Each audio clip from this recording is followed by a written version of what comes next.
Sir, ഈ ഉപതെരഞ്ഞെടുപ്പുകൾ ചേലക്കര കഴിഞ്ഞു, ഇനി പാലക്കാട് നടക്കാനിരിക്കുകയാണ്. എന്തായാലും ചേലക്കരയിൽ UDF മുന്നേറും എന്നാണ് UDF ക്യാമ്പ് പ്രതീക്ഷിക്കുന്നത്. അതോടൊപ്പം തന്നെ പാലക്കാട്ടിലും ഷാഫിക്ക് സമാനമായ ഒരു വലിയ വിജയം, ചിലപ്പോൾ ഷാഫിയേക്കാൾ വോട്ടാണ് അവിടെ എന്തായാലും UDF പ്രതീക്ഷിക്കുന്നത്. സാർ, ഈ രണ്ട് ചേലക്കരയും UDF-നെയും എങ്ങനെ നോക്കിക്കാണുന്നു? ഇപ്പൊ പാലക്കാട് കേരള രാഷ്ട്രീയത്തിൽ ഒരു വലിയ ചലനം ഉണ്ടാക്കി ഈ ഉപതെരഞ്ഞെടുപ്പ്. പിന്നെ വയനാട് ദേശീയ രാഷ്ട്രീയത്തിലാണ്, അത് നമുക്കിപ്പോ മാറ്റി നിർത്തിയാലേ ഇപ്പൊ പാലക്കാടാണ് ഇനിയിപ്പോ ഉപതെരഞ്ഞെടുപ്പ് നടക്കാനിരിക്കുന്നത്. അതിനു മുമ്പായിട്ട് ചില സംഭവവികാസങ്ങൾ ഉണ്ടായി. പാലക്കാട് ഉപതെരഞ്ഞെടുപ്പിന്റെ കേളികൊണ്ട് ഉയരാൻ തുടങ്ങുന്ന സമയത്താണ് സരിന് കോൺഗ്രസിൽ നിന്ന് നേരെ CPM-ലോട്ട് ചാടി. രാഹുൽ മാങ്കൂട്ടത്തിന്റെ സ്ഥാനാർത്ഥി പ്രഖ്യാപനം കഴിഞ്ഞ അടുത്ത ദിവസം വലിയ പത്രസമ്മേളനം വിളിക്കുന്നു, കോൺഗ്രസിനെ വിമർശിക്കുന്നു, മറുകണ്ഠം ചാടുന്നു. അപ്പൊ സ്ഥാനമോഹിയാണ് എന്നുള്ളത് നമുക്ക് വ്യക്തമായി. അപ്പൊ ഇതേ അവസരത്തിൽ തന്നെയാണ് ഇപ്പൊ ഈ സരിനെ നോക്കിയിരിക്കുകയായിരുന്നു ആര്, CPM. സരിനെന്നല്ല, ഏതെങ്കിലും ഒരു ചാർജ് കിട്ടിയാൽ മതി. സരിൻ തന്റെ വിദ്യാഭ്യാസത്തിന് അനുസരിച്ച് ഒരു ക്വാളിറ്റി കാണിക്കുന്നില്ലല്ലോ ഈ ഇപ്പോൾ. അത് ശരിയാണ്, കാരണം ഇദ്ദേഹം ഒരു ഡോക്ടറും ഒക്കെ ആണല്ലോ. രാഷ്ട്രീയത്തിൽ അങ്ങനെ ഉള്ളവർ വളരെ കുറവാണ്, അത്തരത്തിൽ അക്കാദമിക് നിലവാരം. പക്ഷെ ആ അക്കാദമിക് നിലവാരം സരിൻ കാണിക്കുന്നില്ല. ഇപ്പം ഉപതെരഞ്ഞെടുപ്പിന്റെ പാലക്കാട് അതിന്റെ ഒരു ക്ലൈമാക്സിലേക്ക് എത്തി നിൽക്കുമ്പോൾ ഈ അവസരത്തിലാണ് BJP-യിൽ നിന്ന് സന്ദീപ് വാര്യര് കോൺഗ്രസിലേക്ക് ചേരുന്നത്. അതൊരു വലിയൊരു പൊട്ടിത്തെറിയാണ്. കുറെ നാളായിട്ട് പാലക്കാട് BJP ഒരു ഒരസലിൽ ഇങ്ങനെ നിൽക്കുകയായിരുന്നു. അവിടെ സ്ഥാനാർത്ഥിത്വത്തിന്റെ പേരില് കൃഷ്ണകുമാറിനെ ഒടുവിൽ അവർ ഇറക്കി. പലരും പ്രതീക്ഷിച്ച് ശോഭാ സുരേന്ദ്രൻ വരുമെന്ന്. ശോഭാ സുരേന്ദ്രൻ സ്ഥാനാർത്ഥിത്വത്തെ ചൊല്ലി കലഹമൊന്നും ഉണ്ടാക്കിയില്ല. ഉള്ളിൽ ചില മുറിവുറുപ്പൊക്കെ ഉണ്ടാകും, അത് സ്വാഭാവികമാണ്. കാരണം ശോഭാ സുരേന്ദ്രൻ അവിടെ നിർത്തിയിരുന്നുവെങ്കിൽ ആ മണ്ഡലം പിടിച്ചെടുക്കാൻ കഴിയും എന്ന് പ്രതീക്ഷ വെച്ച് പുലർത്തുന്നുണ്ട്. പക്ഷേ കോൺഗ്രസ്സുകാർ നോക്കുന്നത് എങ്ങനെയെങ്കിലും ഈ ശ്രീജിത്ത് നേരത്തെ പറഞ്ഞതുപോലെ ഷാഫിയെ വാങ്ങിയതിനേക്കാൾ കൂടുതൽ ഭൂരിപക്ഷത്തിലേക്ക് പോകാനാണ് നോക്കുന്നത്. അത് അവർക്ക് കോൺഗ്രസിന് വലിയൊരു നേട്ടമായിരിക്കും ഉണ്ടാക്കാൻ പോകുന്നത്. കാര്യം ഈ തൃക്കാക്കരയില് PT തോമസിന്റെ മരണത്തെ തുടർന്ന് ഉമാ തോമസ് ആണ് മത്സരിക്കുന്നത്. അന്ന് LDF മുഴുവൻ ആ മണ്ഡലത്തിൽ കടന്ന് പ്രവർത്തനമായിരുന്നു. ക്യാബിനറ്റ് മുഴുവൻ അവിടെയായിരുന്നു കുറെ ദിവസം. അങ്ങനെ പിണറായി വിജയൻ അവിടെ കിടന്ന് പ്രസംഗിച്ചത് തന്നെ എന്താണ്, നിങ്ങൾക്ക് പലതവണ അബദ്ധം പറ്റിയിട്ടുണ്ട്, അത് തിരുത്താനുള്ള സമയം, ഞങ്ങൾ സെഞ്ചുറി അടിക്കാൻ ഞങ്ങൾ 100-ലെത്താൻ പോവുകയാണ് എന്നൊക്കെയാണ് പറഞ്ഞത്. 8 നിലയിൽ പൊട്ടി. ജോ ജോസഫോ ഡോക്ടർ ആണ് മത്സരിക്കുക. അവിടെ പോയി വേറൊരു CPM-ലെ വേറൊരു പുങ്കവനുണ്ടല്ലോ, ജോറാണ് എന്നും പറഞ്ഞ് കിടന്ന് കോമാളിത്തരം കാണിച്ചിട്ട് പോയത്. പിന്നെ അവരെ കാണാനേ ഇല്ല. അപ്പൊ അവിടെ പാലക്കാടുണ്ടായിരുന്നു. പാലക്കാടും ഉണ്ട്. പാലക്കാടിൽ മറ്റേ ട്രോളിയുമായിട്ടുള്ള ഏർപ്പാടുകളില്ലേ എല്ലായിടത്തും ഉണ്ട്. വലിയ അറിയപ്പെടുന്ന ആളല്ലേ, പാർലമെന്റിനെയൊക്കെ വിറപ്പിച്ചതാണ് ഇംഗ്ലീഷ് പ്രസംഗിച്ച്. അങ്ങനെ ഇവിടെ തൃക്കാക്കരയിൽ അത്തരത്തിലൊരു പ്രസംഗമൊക്കെ നടത്തി.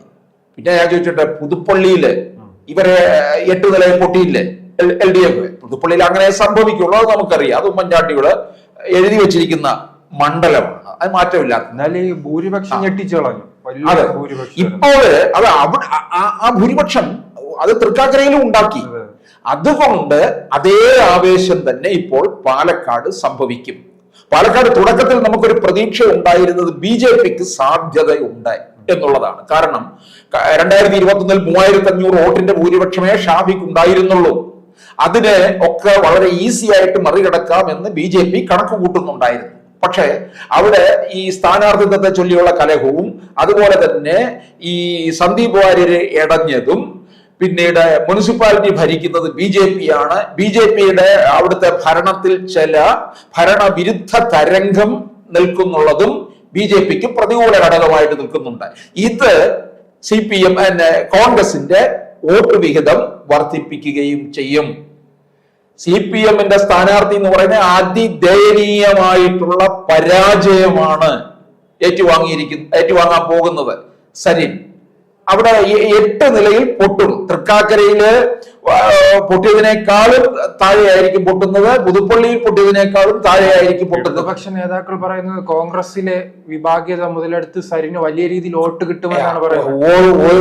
ഒരു ചുക്കും ചുണ്ണാമ്പും ഒന്നും ഉണ്ടാകാൻ പോകുന്നില്ല. അവിടെ ഇവന്മാര് കടന്ന് കാണിക്കുന്ന കോപ്രായമല്ലേ, LDF അല്ലേ. LDFന് അറിയാം ഈ അങ്കലാപ്പുണ്ട്. അവർക്ക് പിന്നെ ന്യായീകരിച്ച് നിർത്താൻ പിന്നെ ഒരുപാട് അവകാശവാദങ്ങളൊക്കെ ഉള്ളവരാണ്. അതുകൊണ്ട് അതിങ്ങനെ പറഞ്ഞുകൊണ്ടേയിരിക്കും.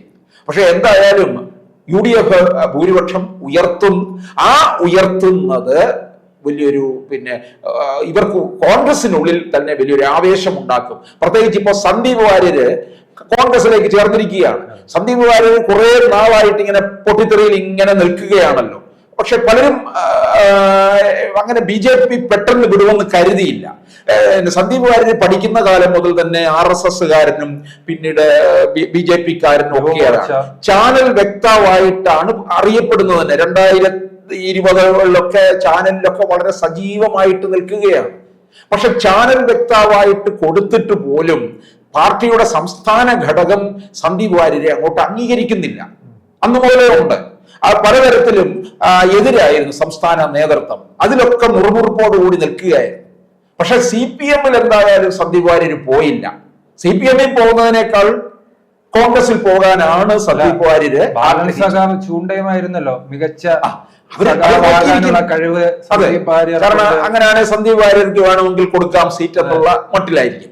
പക്ഷെ അതൊന്നും നടക്കത്തില്ല. കാരണം സന്ദീപ് വാര്യർക്ക് അറിയാം CPM-ന് സംഭവിക്കാൻ പോകുന്ന എന്തായിരിക്കുമെന്ന്. ഇനിയിപ്പോ 2026 തെരഞ്ഞെടുപ്പ് വരുമ്പോൾ UDF ഇപ്പോഴത്തെ സാഹചര്യത്തിൽ UDF മുന്നേറ്റം കുറിക്കും.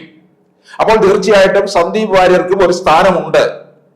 അപ്പോൾ അത് ഒരു നേട്ടം കണ്ടുകൊണ്ട് തന്നെയാണ് സന്ദീപ് അത്തരത്തിൽ അങ്ങോട്ടേക്ക് നീങ്ങിയിരിക്കുന്നത്. അപ്പൊ ഇത് സന്ദീപ് വാര്യരുടെ ഈ കോൺഗ്രസ് പ്രവേശം അവിടെ രാഹുൽ മാങ്കൂട്ടത്തിന്റെ ഭൂരിപക്ഷം വർദ്ധിപ്പിക്കുകയും ചെയ്യും എന്നുള്ളതാണ്. അത് അണികളിൽ ഒരു ആവേശം ഉണ്ടാക്കും. അത് BJP ക്യാമ്പുകളിൽ വലിയൊരു ചലനം ഉണ്ടാക്കും.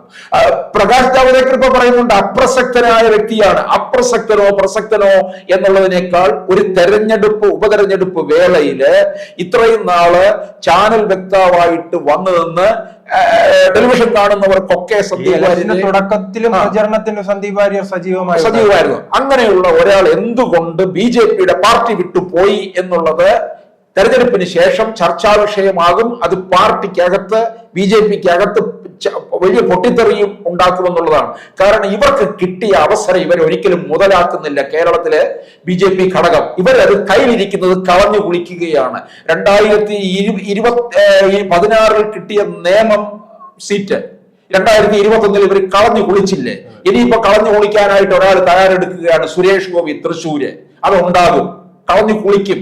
എത്ര BJPയുടെ കേന്ദ്ര ഘടകം എത്രത്തോളം അധ്വാനിച്ചതാണ്. ആ അധ്വാനം മുഴുവൻ പാഴാക്കി കളയുകയാണ് സംസ്ഥാന ഘടകം ചെയ്തുകൊണ്ടിരിക്കുന്നത്. ഇവർ അല്പം ശ്രദ്ധ പുലർത്തിയാൽ മതി, ഇവർക്ക് ഈ പാലക്കാട് സുന്ദരമായി പിടിച്ചെടുക്കാമായിരുന്നു. അത്ര അവിടെ BJPക്ക് ഒരു സ്വാധീനമായി ഭരിക്കുന്ന BJP ആണ്. അതെ, കൃഷ്ണകുമാർ സ്ഥാനാർത്ഥിത്വത്തെ ഞാനൊന്നും കുറ്റം പറയുന്നില്ല. കൃഷ്ണകുമാർ നല്ല സ്ഥാനാർത്ഥിയാണ്. മലമ്പുഴയിൽ VS അച്യുതാനന്ദന് എതിരെ മത്സരിച്ചു, 2ാം സ്ഥാനത്തായിരുന്നു. ലോക്സഭയിൽ മത്സരിച്ചു. അപ്പൊ അതുപോലെ ജനകീയനാണ് അവിടുത്തെ.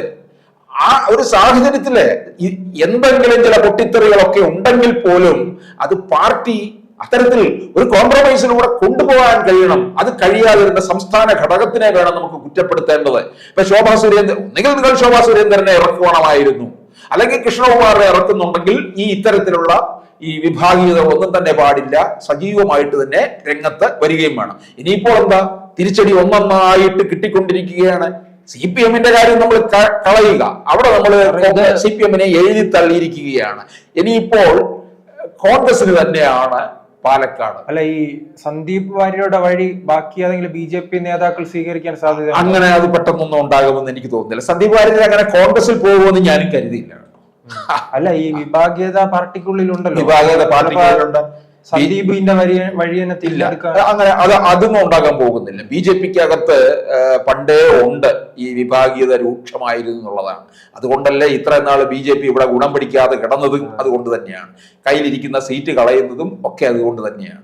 ഇനിയെങ്കിലും അവരും ഒന്നിച്ച് നിന്ന് കഴിഞ്ഞാൽ ഇവിടെ എന്തെങ്കിലും നേട്ടം ഉണ്ടാക്കാൻ കഴിയൂ എന്നുള്ളതാണ്.